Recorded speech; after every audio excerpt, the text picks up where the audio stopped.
teman-teman. Nah, selanjutnya juga di sini selain, instrumen-instrumen investasi tersebut, perbankan juga bisa melakukan, pembelian ataupun penjualan melalui pasar uang antar bank dan pasar uang antar lembaga keuangan syariah. Eh? Pakoy? Makanan pakoy? No, no, no, no, no, no, no. Pakoy. Ah, pakoy. Dalam menjalankan fungsi intermediari, bank menghimpun dana masyarakat dan menyalurkan kembali kepada masyarakat yang membutuhkan. Nasabah pendanaan meminjamkan dananya kepada bank. Bank meminjamkan dana tersebut kepada nasabah pinjaman. Bunga tabungan sudah ditetapkan di awal, sehingga sekalipun bank mengalami kerugian, tetap harus membayar bunga kepada nasabah. Demikian juga dengan nasabah pinjaman, wajib membayar bunga atau angsuran sekalipun sedang mengalami kerugian usaha. Nasabah yang memiliki kelebihan uang menabung. Uang tabungan ini digunakan bank untuk membiayai nasabah yang membutuhkan pembiayaan. Contohnya, Arman yang hendak meminta bantuan bank untuk membiayai pembelian rumahnya. Arman dan bank menjalin kesepakatan dalam bentuk pesanan barang dan janji beli. Bank membeli rumah yang diinginkan Arman dari pihak ketiga atau developer. Setelah itu, bank menjual rumah tersebut kepada Arman dengan keuntungan, di mana harga beli disampaikan bank dan harga jual serta jangka waktu angsuran disepakati antara bank dan Arman. Kemudian, Arman membayar angsuran kepada bank. Dengan begitu, bank mendapatkan keuntungan dan dibagikan kepada nasabah pendanaan sesuai nisbah yang disepakati di awal.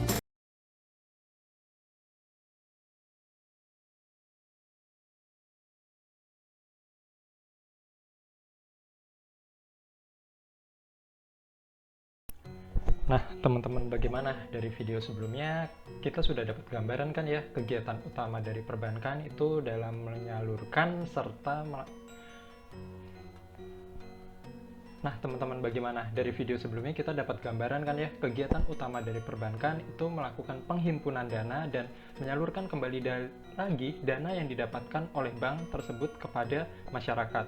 Nah, lalu bagaimana teman-teman kalau misalkan di sini saya ambil contoh ya, misalkan ya ada salah satu bank, misalkan dia terhimpun dana baik itu dari tabungan, deposito ataupun giro sesuai yang waktu itu sempat saya jelasin ya pada saat awal-awal perkuliahan kan saya sempat jelasin, saya ambil contoh misalkan ada salah satu perbankan, misalkan di sini dia terhimpun dana, misalkan ya sebagai contoh terhimpun dana sebanyak 100 miliar rupiah.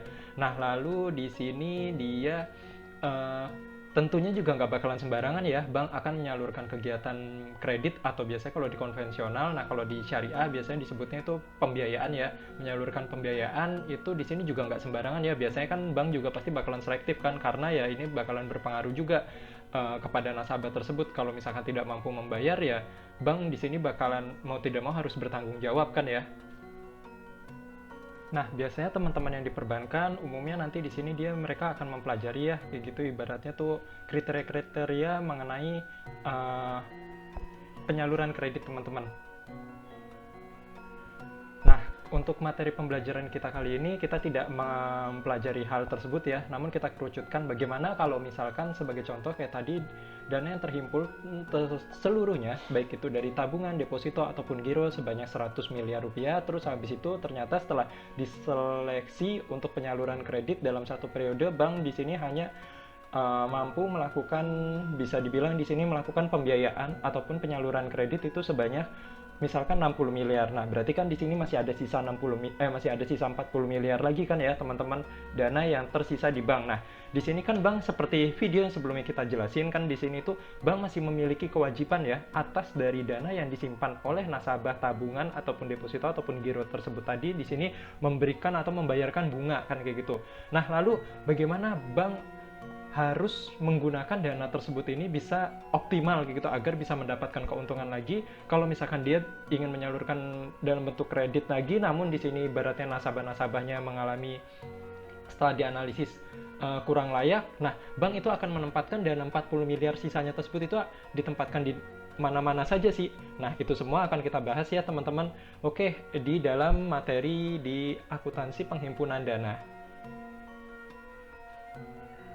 pada lembaga perbankan, khususnya di sini tidak hanya di perbankan syariah ya, namun juga di lembaga keuangan khususnya di perbankan, baik itu di syariah ataupun di konvensional. Nah, teman-teman, sebagaimana yang kita tahu kan, kegiatan utama dari perbankan ini merupakan salah satunya itu melakukan penghimpunan dana, baik itu dalam bentuk tabungan, deposito ataupun giro ya, teman-teman. Nah, sama ya teman-teman seperti tadi, setelah dana terhimpun dari 3 produk penghimpunan dana yang ditawarkan oleh perbankan di sini, apabila misalkan perbankan setelah melakukan penyaluran kredit atau penyaluran pembiayaan masih ada sisa dana, nah beberapa perbankan di sini bisa melakukan dari sisa dananya tersebut diinvestasikan kembali lagi ya, atau bisa dilakukan untuk pinjaman atau pemberian pembiayaan kepada perbankan lainnya. Nah, di sini nih penting banget ya teman-teman, adanya peran internet bisa membantu kegiatan perbankan untuk melakukan pinjam-meminjam antar bank satu dengan bank yang lain. Nah, menggunakan instrumennya instrumen apa-apa saja ya teman-teman. Oke, yang pertama di sini ada salah satunya untuk kalau misalkan perbankan memiliki dana berlebih ataupun misalkan perbankan membutuhkan dana, perbankan bisa melakukan yang disebut sebagai interbank call money. Nah, apa sih di sini yang dimaksud dengan interbank call money? Baik, jadi di sini bisa dibilang interbank call money adalah proses penyelesaian transaksi transfer antar satu bank dengan bank yang lain. Di sini sebagaimana yang kita tahu, proses transfer tersebut pada beberapa materi sebelumnya ataupun mungkin teman-teman yang belum diajarkan mengenai proses transfer antar bank satu dengan bank yang lain, di sini itu nanti mungkin di pertemuan-pertemuan selanjutnya kita akan bahas ya teman-teman. Jadi di sini itu nanti ada proses namanya itu di sini proses transfer antar satu bank dengan bank yang lainnya, salah satunya itu dengan menggunakan layanan fasilitas clearing. Nah, apabila nanti di sini ternyata salah satu bank di sini dia melakukan transfer antara satu bank dengan bank yang lain mengalami kekurangan dana, nah dia bisa melakukan peminjaman dananya tersebut melalui pasar uang ya teman-teman. Nah, apabila di sini juga kalau misalkan salah satu lembaga keuangan memiliki kas berlebih atau bisa dibilang tadi penghimpunan dana berlebih, nah dana berlebihnya tersebut itu bisa dilakukan investasi melalui pasar uang dengan sistem interbank call money. Nah, selain dari itu juga apabila perbankan membutuhkan dana ataupun memiliki kas atau memiliki penghimpunan dana berlebih, mereka juga bisa melakukan investasi atau penempatan dananya tersebut, dana yang berlebihnya tersebut itu pada instrumen yang disebut sebagai sertifikat Bank Indonesia. Nah, apalagi sih ini instrumen sertifikat Bank Indonesia? Baik, jadi begini. Jadi kalau misalkan di sini Bank Indonesia melihat apabila di sini di pasar atau di masyarakat memiliki kas yang berlebih, nah Bank Indonesia akan mengeluarkan sertifikat Bank Indonesia yang ditujukan kepada seluruh bank yang memiliki kas berlebih menggunakan instrumen sertifikat Bank Indonesia. Nah, jadi ibaratnya tuh bisa dibilang tuh seperti kayak ibaratnya kan kalau kayak kita menabung di bank hampir sama seperti investasi kan ya, ke bank kayak gitu. Nah, apabila bank memiliki kas berlebihnya tersebut itu bisa dibelikan atau diinvestasikan dalam bentuk sertifikat Bank Indonesia, atau misal bisa dibilang seperti ini ya teman-teman,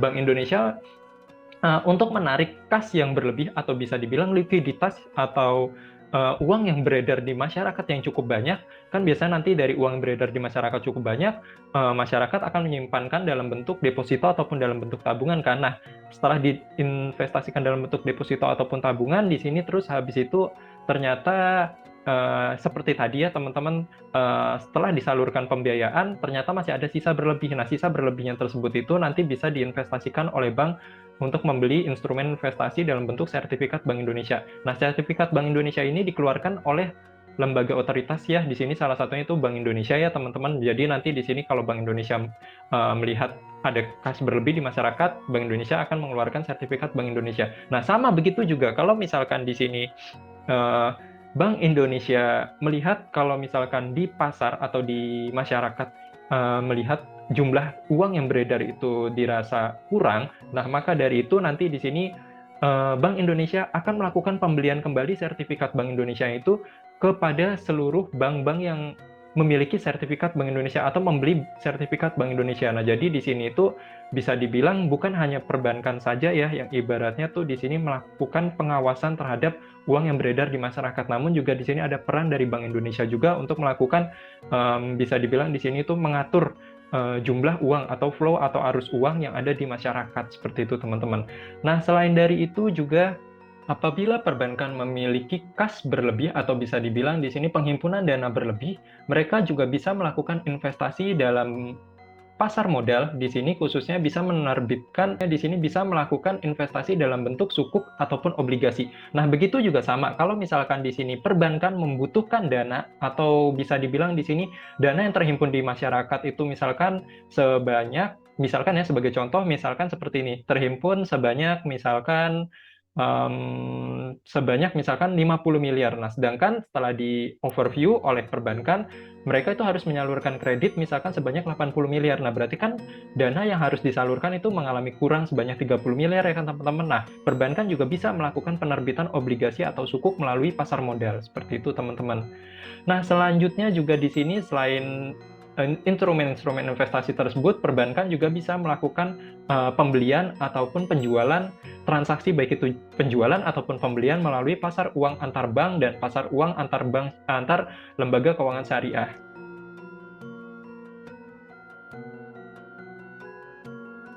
Nah, tujuannya apa sih? Kenapa sih perbankan, baik itu di perbankan konvensional ataupun di perbankan syariah, mereka melakukan atau ikut dalam transaksi baik itu di pasar uang ataupun di pasar modal? Nah, tujuannya yang pertama di sini seperti ini ya teman-teman. Yang pertama itu untuk memenuhi kebutuhan jangka pendek di perbankan. Nah, jadi maksudnya di sini bagaimana sih? Nah, jadi kalau seperti contoh, kalau misalkan tadi, misalkan perbankan di sini butuh dana. Nah, mereka itu bisa melakukan pembelian atau bisa dibilang di sini itu mereka bisa melakukan pembelian ataupun penjualan instrumen-instrumen investasi yang mereka miliki agar bisa memenuhi kebutuhan-kebutuhan jangka pendek. Nah, maksudnya di sini itu kan sebagaimana yang kita tahu pada saat materi sebelumnya, di sini kan kita sempat membahas mengenai perbankan itu diwajibkan untuk memenuhi yang disebut sebagai giro wajib minimum. Nah, apabila di sini giro wajib minimumnya tidak terpenuhi, maka nanti di sini perbankan bisa melakukan penjualan instrumen-instrumen investasi apabila sebelumnya di sini perbankan memiliki kas berlebih atau bisa dibilang di sini penyaluran dana berlebih, dan dana berlebihnya tersebut itu diinvestasikan dalam bentuk instrumen investasi yang sebelumnya saya jelasin ya teman-teman. Nah, apabila nanti suatu saat nyata bank di sini melakukan penyaluran kredit, ternyata bank butuh dana, nah bank itu bisa melakukan penjualan di sini dari instrumen-instrumen investasi yang mereka miliki sebelumnya, seperti itu. Sehingga bisa di sini untuk memenuhi kebutuhan jangka pendek itu dalam bentuk penyaluran pembiayaan atau penyaluran kredit ke masyarakat. Dan bisa dibilang di sini itu maksudnya modal kerja itu ya modal kerjanya perbankan. Jadi dari investasi yang dia miliki itu bisa digunakan untuk penyaluran instrumen investasi yang dia miliki, seperti contohnya yang kayak tadi yang saya sempat jelasin ya teman-teman di beberapa menit sebelumnya. Di sini itu mereka bisa melakukan penjualan dari instrumen investasi tersebut digunakan untuk penyaluran pembiayaan. Seperti itu tadi teman-teman. Nah, ini kalau misalkan untuk perbankan yang bisa dibilang di sini dia membutuhkan dana ya kayak gitu untuk penyaluran pembiayaan. Nah, selanjutnya juga sama ya untuk di sini untuk perbankan yang masih membutuhkan dana untuk penyaluran pembiayaan, dia bisa melakukan penjualan instrumen-instrumen investasinya tersebut untuk memenuhi likuiditas. Nah, jadi di sini itu ya sama seperti tadi juga.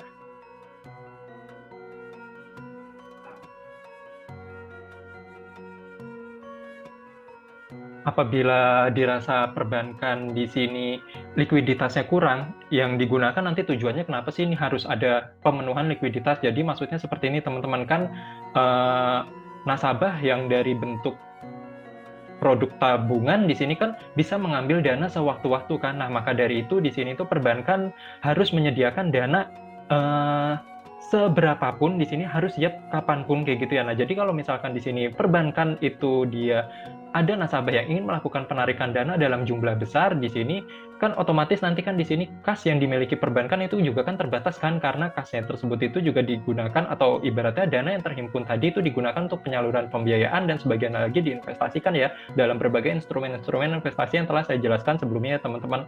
Nah, maka dari itu di sini kalau misalkan di sini perbankan butuh dana untuk mencukupi likuiditas atau bisa dibilang di sini untuk melakukan pembayaran kepada nasabah yang akan nasabah tabungan yang akan melakukan penarikan dalam jumlah besar. Di sini itu biasanya nanti perbankan akan menjual instrumen-instrumen investasi yang dimiliki sebelumnya di sini itu untuk agar bisa kecukupan likuiditas perbankan tersebut terpenuhi dan bisa nasabah dari produk tabungan tersebut juga ibaratnya di sini itu ya bisa mengambil dananya tersebut. Ibaratnya kepercayaan untuk perbankan juga masih tetap bisa terjaga. Seperti itu tadi teman-teman. Itu terkait mengenai kenapa tujuan adanya perbankan harus ikut serta di dalam pasar uang, baik itu di pasar uang ataupun di pasar modal.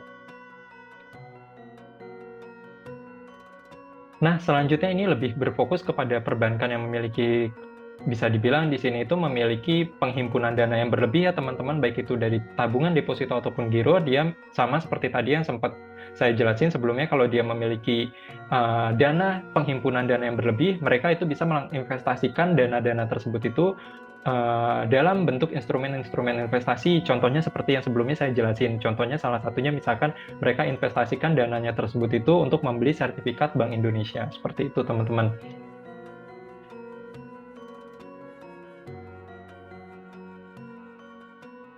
Nah, tujuan selanjutnya di sini selain dari itu juga perbankan juga bisa dibilang di sini untuk mendapatkan tambahan penghasilan ya dari uang yang didapatkan perbankan agar tidak diam begitu saja di perbankan. Mereka bisa meminjamkan uangnya tersebut kepada perbankan yang masih membutuhkan dana atau memiliki likuiditas yang kurang. Jadi bisa dibilang di sini perbankan melakukan investasi diharapkan ya mereka bisa mendapatkan pendapatan tambahan atau pendapatan lainnya di luar dari pendapatan bunga yang didapatkan, baik itu dalam bentuk pembiayaan ataupun pendapatan yang margin kalau misalkan di syariah kayak gitu, untuk di pembiayaan syariah seperti itu. Nah, tujuan lainnya sama ya, ini masih sama untuk bagi perbankan yang memiliki kas berlebih, mereka bisa melakukan penempatan dananya tersebut itu pada pasar uang ataupun pasar modal. Di sini ditujukan untuk spekulasi atau bisa dibilang di sini itu ya hanya untuk gambling ya teman-teman, seperti itu. Tapi umumnya biasanya sih jarang sih ya untuk perbankan mereka melakukan sistem gambling seperti ini. Ya mereka umumnya lebih aman ya, lebih baik mereka investasikan dalam bentuk sertifikat Bank Indonesia seperti tadi ya teman-teman.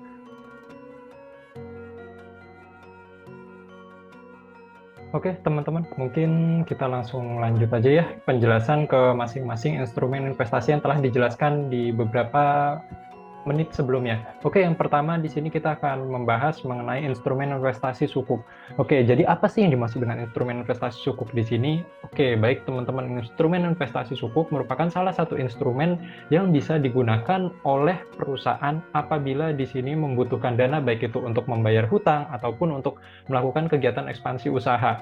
Nah, sukuk ini bisa dibilang hampir sama aja ya teman-teman, sejenis surat berharga, hampir sama seperti saham, namun atau surat pengakuan hutang dari perusahaan kepada para investor dari sukuk tersebut. Nah, bedanya antara sukuk dengan obligasi ini ada beberapa perbedaannya teman-teman. Nah, kalau untuk sukuk ini lebih berfokus ke sesuai dengan penerapannya syariah. Nah, maksudnya di sini itu dia itu bisa dibilang di sini itu merupakan surat berharga yang memiliki jaminan atau underlying aset ya kayak gitu. Nah, di sini itu ada aset dasar atau aset jaminan atas penerbitan suatu sukuk. Nah, bedanya kalau antara sukuk dengan obligasi, kalau obligasi di sini itu sama-sama ya teman-teman, dua-duanya sejenis surat berharga, namun di sini itu tanpa ada jaminan kayak gitu ya kalau misalkan untuk yang obligasi. Nah, selanjutnya untuk sukuk itu di sini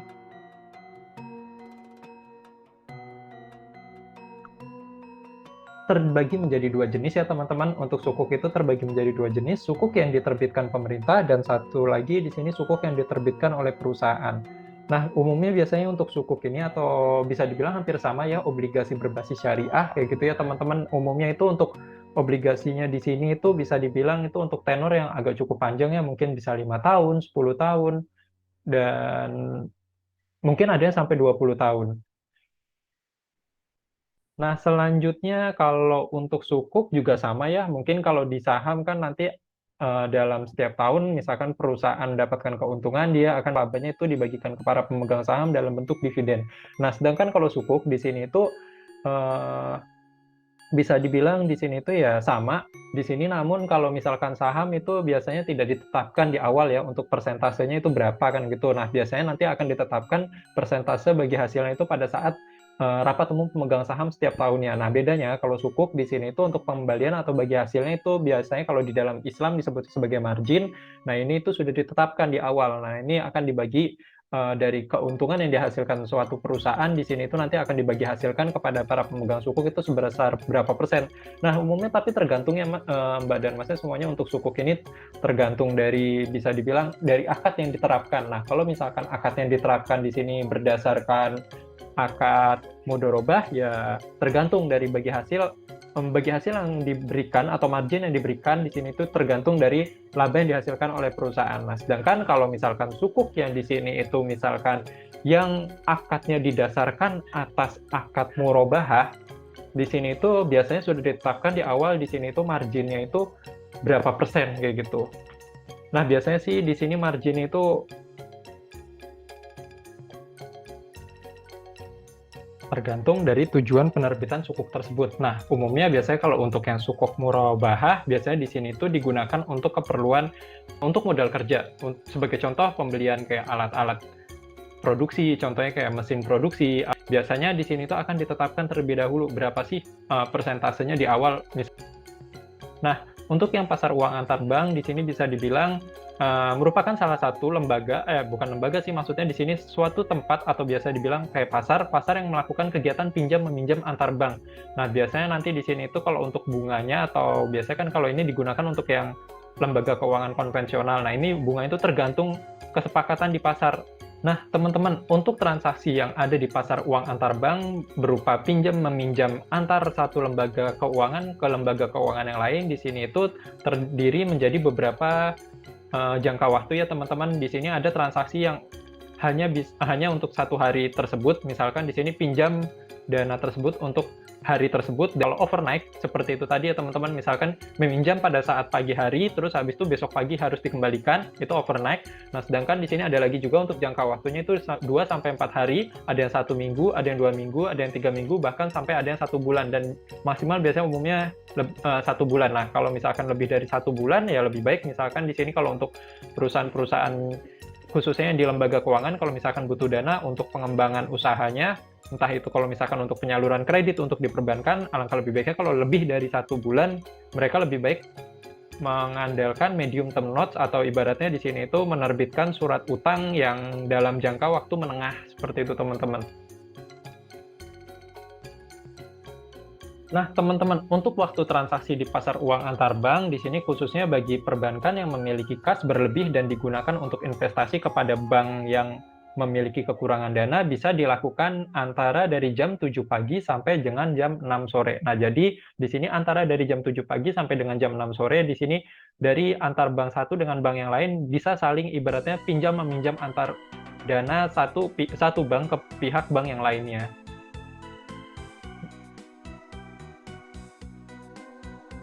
Nah, teman-teman, selanjutnya ada lagi juga instrumen investasi, masih sama ya seperti pasar uang antar bank, namun di sini itu ada lagi perbedaannya, itu ada untuk pasar uang antar bank JIBOR atau Jakarta Interbank Overrate. Nah, jadi apa sih maksudnya di sini? Nah, jadi di sini sama ya, sejenis kayak pasar uang juga untuk pasar uang yang di mana di sini merupakan pasar uang Jakarta Jakarta Interbank Overrate merupakan salah satu kegiatan tukar menukar atau pinjam meminjam antara satu lembaga keuangan dengan lembaga keuangan yang lain. Nah, namun di sini bedanya dengan antara yang tadi pasar uang antar bank yang umum, di sini itu kalau mereka kan disesuaikan berdasarkan bisa dibilang di sini itu margin atau bunganya di situ berdasarkan kesepakatan di pasar. Nah, sedangkan kalau misalkan yang pasar uang antar bank yang ditetapkan oleh Jakarta Interbank Overrate, di sini itu untuk bunga yang ditetapkan pada saat transaksi itu ditetapkan oleh Bank Indonesia.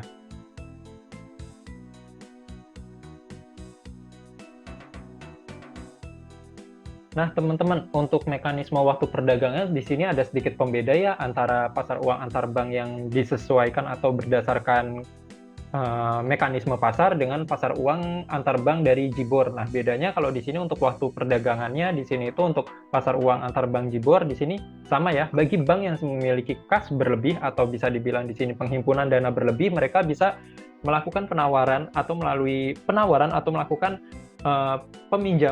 memberikan pinjaman kepada bank yang membutuhkan dana, menginput datanya tersebut ke dalam sistem mulai dari jam 7 pagi sampai dengan jam 9.30 pagi.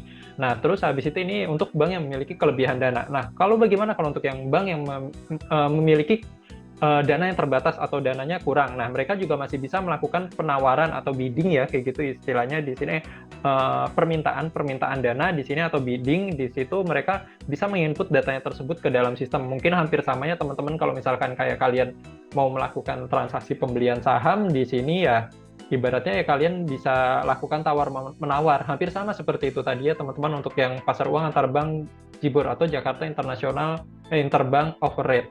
Nah, setelah di-input datanya, nah sekitar jam 9.45 nanti di sini dari Bank Indonesia akan melakukan update data atau ibaratnya di sini akan dilakukan sinkronisasi kira-kira pada saat hari tersebut transaksi yang akan diberlakukan, bunga yang akan ditetapkan oleh Bank Indonesia itu akan ditetapkan pada rate atau pada tingkat suku bunga berapa kayak gitu, dan nanti baru akan dipublikasikan oleh Bank Indonesia pada jam 10.00 waktu Indonesia Barat.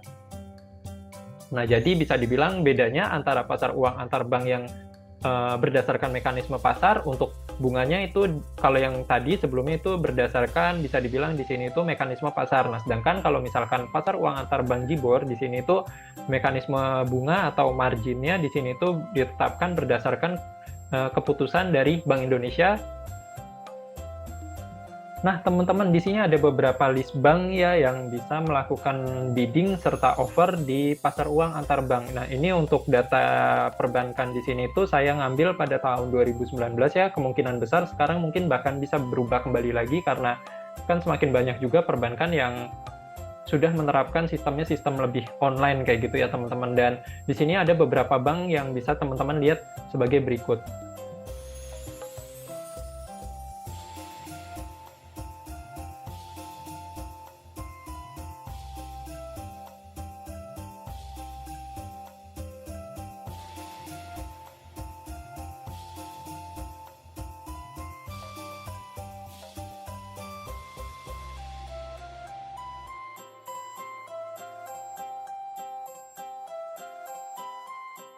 Nah, teman-teman, selanjutnya di sini ada beberapa contoh ya dari transaksi yang ada di pasar uang antar bank. Kebetulan di sini saya ngambil data ini itu dari salah satu koran harian pada bulan April tahun 2019. Nah, di sini kita bisa lihat ya untuk jangka waktunya sama seperti tadi yang sempat saya jelasin ya, teman-teman. Di sini ada yang intraday, overnight 2-4 hari, 1 minggu, 2 minggu, 3 minggu, dan ada 2 bulan dan seterusnya. Nah, biasanya umumnya maksimalnya itu tadi ya.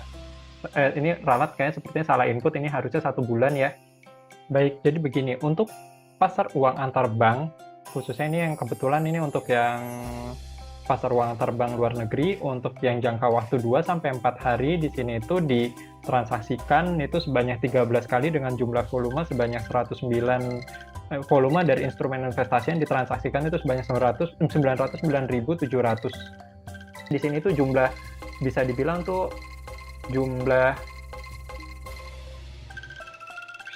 instrumen investasi yang diperdagangkan, entah itu bisa melalui entah itu seperti sertifikat deposito ataupun sertifikat Bank Indonesia. Nah, ini diperdagangkan seluruhnya kayak gitu, itu sebanyak unitnya atau jumlahnya itu sebanyak 909.700 lembar. Dan untuk bunga yang sering ditransaksikan itu yang paling banyak atau yang paling tertinggi itu sebanyak di 2,35%. Nah, sedangkan bunga yang paling rendah, bunga yang ibaratnya tuh yang ditransaksikan paling sedikit itu di bunga yang sebesar 2,44%, dengan rata-rata itu sebesar 2,37%.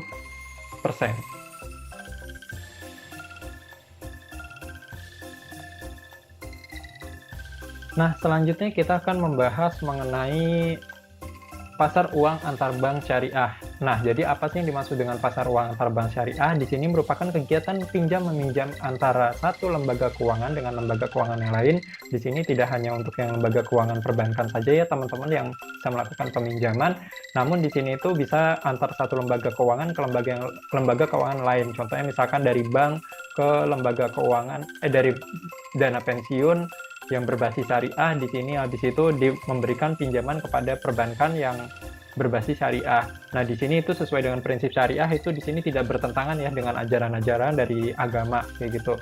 Nah, untuk peserta dari pasar uang antar bank syariah di sini itu ada beberapa peserta ya. Di sini ada bank konvensional masih bisa ikut serta ke dalam pasar uang antar bank syariah. Nah, terus habis itu ada bank syariah juga, bank syariah itu sendiri. Terus habis itu ada bank-bank dari luar negeri, boleh mereka melakukan transaksi di pasar uang antar bank yang ada di Indonesia, serta perusahaan-perusahaan pialang, serta perusahaan-perusahaan dana pensiun, ataupun perusahaan asuransi. Nah, untuk bedanya antara pasar uang antar bank syariah di sini dengan pasar uang antar bank tadi, misalkan di sini itu kalau misalkan yang pasar uang antar bank syariah di sini, perbankan konvensional mereka boleh apabila mereka memiliki kas berlebih, bisa mereka tawarkan atau mereka berikan dananya tersebut atau diinvestasikan ke dalam pasar uang antar bank syariah apabila misalkan lembaga perbankan syariah di sini membutuhkan dana untuk kecukupan likuiditas ataupun keperluan-keperluan lainnya. Nah, bedanya kalau misalkan kayak tadi yang kalau untuk pasar uang antar bank, untuk perbankan syariah di sini itu tidak boleh ya teman-teman, mereka itu untuk melakukan transaksi di perbankan syariah. Untuk maksudnya di pasar uang antar bank. Kenapa? Karena kalau untuk pasar uang antar bank seperti tadi yang sempat kita jelasin itu ya akan dikenakan bunga yang berdasarkan mekanisme pasar. Nah, sedangkan kalau di sini untuk pasar uang antar bank syariah, margin atau bagi hasilnya di sini berdasarkan, bisa dibilang di sini itu dari hasil usaha perbankan atau lembaga keuangan syariah tersebut. Nah, selanjutnya kita akan membahas mengenai instrumen-instrumen yang ada di lembaga pasar uang antar bank syariah. Nah, apa-apa aja sih instrumen yang bisa diperdagangkan di dalam pasar uang antar bank syariah di sini? Baik, yang pertama, jadi di sini itu apabila lembaga-lembaga keuangan, baik itu perbankan syariah ataupun lembaga keuangan syariah lainnya yang memiliki kas berlebih, mereka bisa melakukan pembelian sertifikat perdagangan komoditas antar bank di sini dengan sistem prinsipnya murobahan. Nah, jadi bisa dibilang di sini untuk sertifikat perdagangan komoditi antar banknya di sini itu bisa dibilang merupakan sertifikat yang diterbitkan dari lembaga keuangan atau lembaga perbankan di sini lembaga keuangan atau salah satu misalkan sebagai contoh perbankan yang memiliki dana yang keterbatasan dana, mereka bisa menerbitkan sertifikat tersebut dan nanti sertifikat tersebut itu akan dilakukan pembelian kepada lembaga dari lembaga keuangan yang memiliki kelebihan dana. Jadi ibaratnya dari lembaga keuangan yang memiliki kelebihan dana melakukan investasi ke lembaga keuangan yang memiliki kekurangan dana. Nah, di sini itu bisa menggunakan sertifikat perdagangan dari komoditi antar bank dengan menggunakannya prinsip murabahah. Nah, selanjutnya di sini ada lagi juga sertifikat Bank Indonesia, sertifikat wadiah Bank Indonesia. Nah, jadi apa sih maksudnya di sini sertifikat wadiah Bank Indonesia? Nah, jadi seperti ini ya teman-teman, apabila misalkan dirasa dari Bank Indonesia melihat jumlah uang yang beredar di masyarakat itu cukup banyak, nah maka dari itu biasanya nanti di sini Bank Indonesia akan menerbitkan sertifikat wadiah Bank Indonesia. Nah, tujuannya untuk apa sih ya teman-teman? Nah, jadi seperti ini, kalau misalkan dirasa jumlah uang yang beredar di masyarakat cukup banyak, maka nanti Bank Indonesia akan menerbitkan sertifikat wadiah Bank Indonesia dan diharapkan masyarakat yang tadinya melakukan menabung, baik itu dari bentuk tabungan ataupun deposito, setelah menabung nanti uang tersebut terkumpul di Bank Indonesia, di masing-masing perbankan dan dana yang terkumpul tersebut sebagian ada yang disalurkan dalam kredit. Nah, sisa kas yang berlebihnya tersebut atau sisa dana yang dari penghimpunan dana dari masing-masing perbankan syariah di sini perbankan akan melakukan investasi dengan melakukan pembelian sertifikat wadiah Bank Indonesia, sehingga diharapkan nanti di sini jumlah uang yang beredar di masyarakat itu akan semakin berkurang. Nah, begitu juga sama ya teman-teman, apabila dirasa oleh Bank Indonesia jumlah uang yang beredar di masyarakat itu terlalu sedikit, nah makanya dari itu mungkin nanti di sini Bank Indonesia akan melakukan pembelian kembali lagi instrumen investasi yang telah diterbitkan oleh Bank Indonesia tadi di sini berupa sertifikat wadiah Bank Indonesia yang telah diinvestasikan oleh masing-masing perbankan. Nah, instrumen selanjutnya ini sama ya seperti tadi ya untuk sertifikat perdagangan komoditas, sedangkan kalau ini untuk sertifikat investasi mudharabah antar bank. Nah, umumnya ini biasanya diterbitkan oleh salah satu atau beberapa lembaga keuangan yang bisa dibilang di sini itu ya sama seperti tadi yang memiliki kekurangan dana sehingga mereka menerbitkan sertifikat investasi tersebut. Diharapkan nanti di sini lembaga-lembaga keuangan, khususnya di sini nggak cuma di lembaga keuangan syariah aja ya teman-teman, kan tadi kan ada beberapa peserta-pesertanya kita sempat jelasin ya di beberapa menit sebelumnya yang mereka memiliki kelebihan dana. Di sini tuh bisa melakukan investasi dengan melakukan pembelian dari sertifikat yang telah diterbitkan oleh lembaga keuangan yang tadi yang membutuhkan dana tersebut. Seperti itu tadi teman-teman. Oke teman-teman, itu tadi beberapa jenis instrumen-instrumen investasi yang bisa dibeli ataupun dijual oleh lembaga-lembaga keuangan. Nggak itu cuma hanya untuk lembaga keuangan syariah, lembaga keuangan konvensional juga bisa melakukan pembelian ataupun penjualan instrumen-instrumen investasi yang ada di pasar uang antar bank syariah. Nah, untuk mekanisme dari pasar uang antar bank syariah di sini itu yang pertama di sini itu adanya penawaran ya, adanya penawaran dari bank umum syariah atau unit-unit usaha syariah. Maksudnya di sini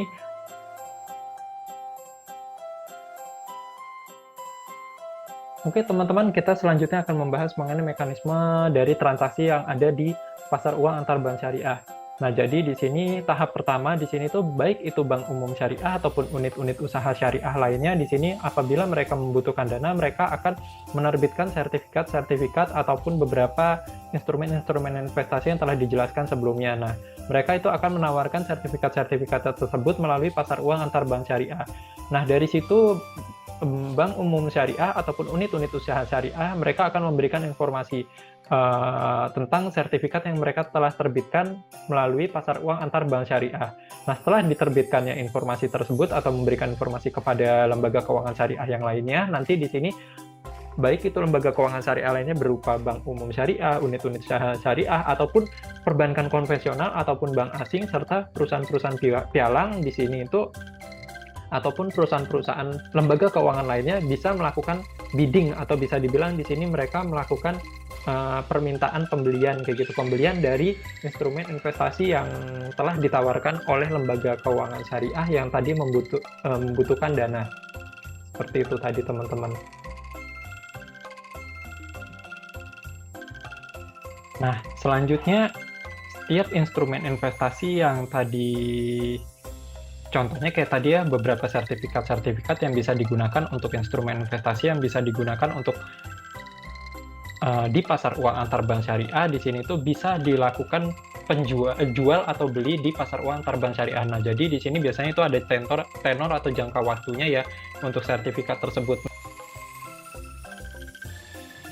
Nah, teman-teman, jadi ada sedikit perbedaannya antara pasar uang antar bank dengan pasar uang antar bank syariah. Nah, bisa dibilang kalau untuk pasar uang antar bank di sini itu bisa dibilang itu hanya dikhususkan untuk lembaga keuangan konvensional ya, sedangkan kalau untuk yang di pasar uang antar bank syariah di sini itu lembaga keuangan konvensional ataupun syariah di sini bisa melakukan transaksi.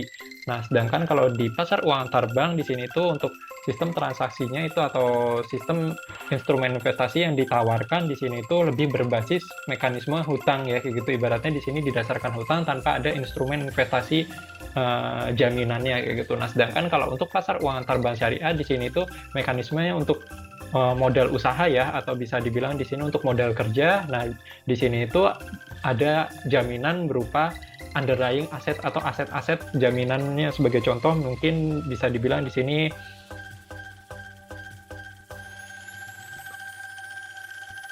berupa data pembiayaan, baik itu menggunakan akadnya murabahah ataupun data pembiayaan dengan menggunakan akadnya mudharabah. Nah, dari sini itu dijadikan sebagai jaminan untuk mendapatkan modal kembali. Terus habis itu nanti di sini dari jaminannya tersebut ditawarkan dalam bentuk sertifikat. Sebagai contohnya kayak tadi ya, instrumen-instrumennya itu bisa ditawarkan dalam berbagai jenis sertifikat-sertifikat, dan sertifikatnya tersebut itu bisa dilakukan pembelian oleh lembaga keuangan syariah yang lain yang memiliki kelebihan dana. Dan apabila nanti lembaga keuangan syariah yang telah melakukan investasi tersebut membutuhkan dana, mereka bisa melakukan penjualannya kembali lagi melalui pasar uang antar bank syariah. Oke teman-teman, kesimpulannya jadi pada sesi kali ini bisa dibilang apabila lembaga-lembaga keuangan yang memiliki kas berlebih dari bentuk deposito, tabungan, ataupun giro, di sini dari kas berlebih setelah dilakukan penyaluran dana atau penyaluran pembiayaan dari dana yang dihimpun dari masyarakat tersebut, mereka bisa melakukan investasi kembali lagi ya ke berbagai instrumen-instrumen yang ada di pasar uang antar bank ataupun di pasar uang antar bank syariah.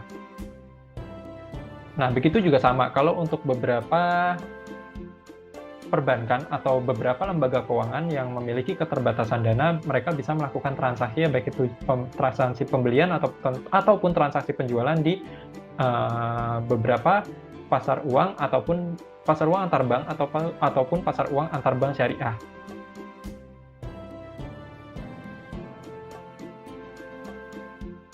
Nah, beberapa jenis instrumen investasinya seperti yang tadi sempat kita jelasin ya teman-teman, ada interbank call money, terus habis itu ada sertifikat Bank Indonesia, terus habis itu ada penerbitan obligasi ataupun sukuk, dan bisa melakukan transaksi lagi melalui pasar uang antar bank ataupun pasar uang antar bank syariah. Tujuannya kenapa sih mereka itu melakukan transaksi di pasar uang antar bank ataupun pasar uang antar bank syariah? Yang pertama di sini untuk mendapatkan likuiditas ya. Dan di sini untuk memenuhi kebutuhan jangka pendeknya untuk modal kerjanya untuk agar lebih optimal.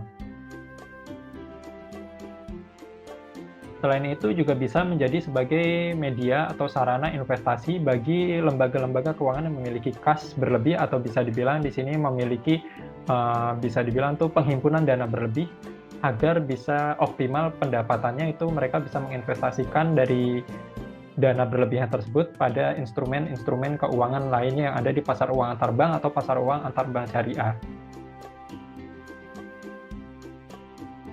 Oke teman-teman semuanya, demikian ya untuk sesi perkuliahan kita kali ini. Semoga materi yang saya sampaikan kali ini bermanfaat buat teman-teman semuanya. Terima kasih atas atensinya. Sampai jumpa kembali lagi pada sesi-sesi berikutnya. Subhanakallahumma wa bihamdika, asyhadu an la ilaha illa anta, astaghfiruka wa atubu ilaik. Wassalamualaikum warahmatullahi wabarakatuh.